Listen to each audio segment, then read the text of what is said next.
Durante años he escuchado a gente quejarse de que las calles en México están repletas de postes y cables y la principal queja es la terrible contaminación visual que provocan, además de mencionar que son un riesgo para la seguridad de los peatones. Pero, ¿cuál es la verdadera razón de que esto suceda? ¿Es tan simple hacer subterráneo el cableado para solucionar el problema? ¿Por qué hay tantos cables en las calles de México?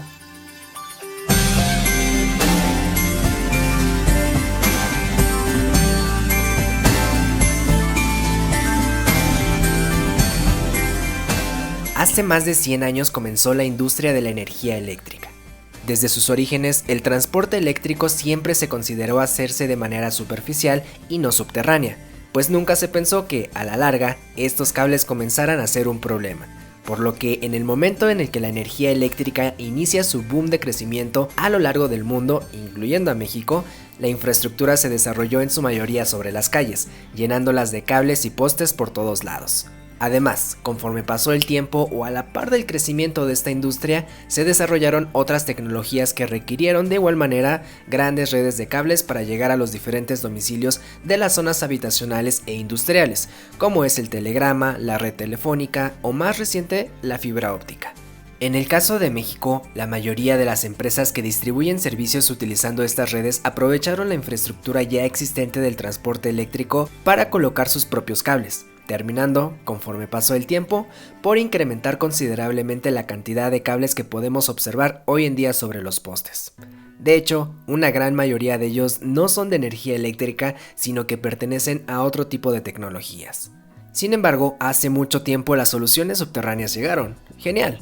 ¿Por qué no hemos enterrado todos los cables que existen? Hay dos razones principales por las que la mayoría de las redes de cableado se siguen encontrando de manera superficial.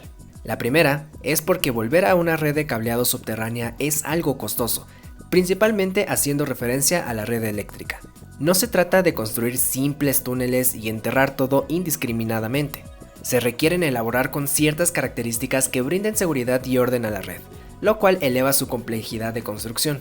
Por otro lado, el hacerlos implica muy probablemente el cierre de vialidades, el reacomodo de otras redes como las de drenaje y muchas otras cuestiones que terminan por elevar considerablemente el costo de volver subterráneos a los cables de la ciudad, sin mencionar los altos costos de mantenimiento que requerirían y a los probables robos de cable que seguramente se enfrentarían.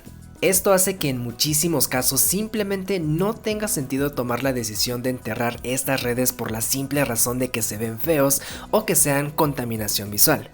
Sin embargo, hay muchos casos en los que la instalación subterránea sí se justifica y que de hecho ya sucede en muchas partes de México. Por ejemplo, la gran importancia que tiene el centro histórico de la Ciudad de México y que haya sido declarado Patrimonio de la Humanidad fueron razón más que suficiente para que se hiciera un gran esfuerzo que permitiera volver subterránea la mayoría de las instalaciones ubicadas en, por lo menos, el cuadro A de esta zona. Por otro lado, el Paseo de la Reforma también tiene cableado subterráneo, pero además de ser así por la importancia que tiene esta avenida, de hecho se decidió enterrarlo por la enorme cantidad de rascacielos que se congregan en la zona.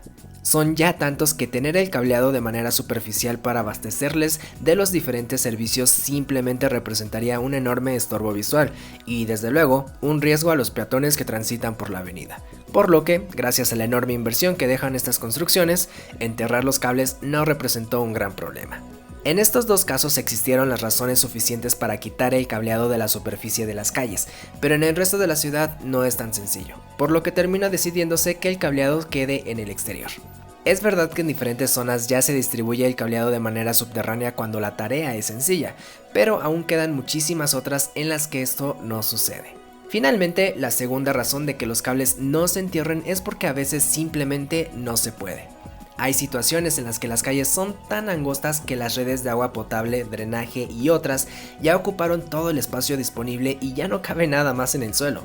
Incluso, específicamente en la Ciudad de México, hay veces en las que el nivel freático es tan alto que basta con excavar unos cuantos centímetros para que comience a salir agua, algo que complica severamente la construcción de los túneles usados para las redes subterráneas de cableado. Hay zonas donde no queda de otra más que tener los cables en el exterior. En pocas palabras, las razones de que haya muchos cables en las calles de México son tres.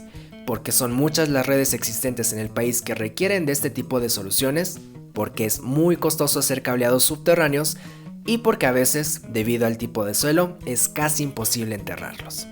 Contrario a lo que quizás creas, esto no es algo que sucede exclusivamente en México.